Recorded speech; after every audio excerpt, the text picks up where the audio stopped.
Hello, Angels.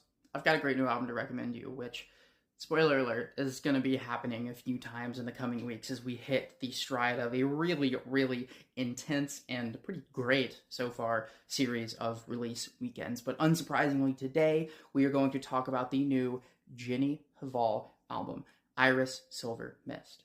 Jenny Hval is a Norwegian singer-songwriter who has been making records for nearly 20 years now, but really hit her stride around 2013. And the series of releases since that album, Innocence is Kinky, has been fantastic. She's had her hand in a lot of other things, collaborations and side projects, but through and through, her solo discography has been excellent, and there was no reason to think that this album would not follow in those footsteps, and lo and behold, it has.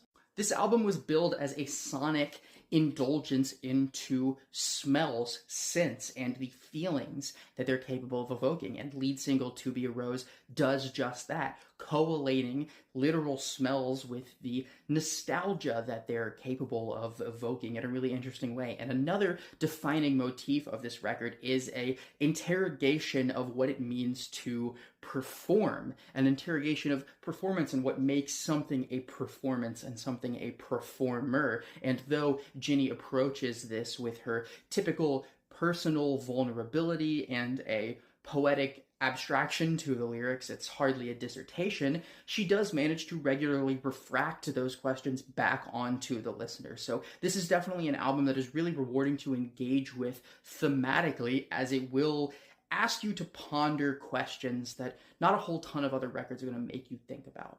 And at certain points on the record, she is going to do that with extremely gentle demeanor and poise, hushed beds of synths, occasional strings, gentle, sturdy, stable drums, the kind of very potent but reserved and occasionally somewhat static instrumentation that the latter half of her career has been more well known for, though she is also occasionally dipping her hands into something a little bit more loud, involved, bouncy, dark, and playful, and it elicits some of her most confident performances in a long time that invite a comparison to records earlier in her career, like Apocalypse Girl.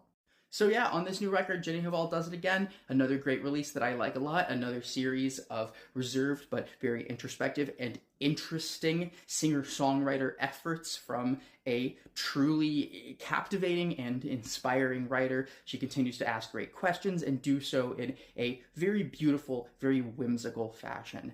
Tell me what you thought of the new Jenny Hval record in the comments, if you choose to listen to it, which you should, because it's good.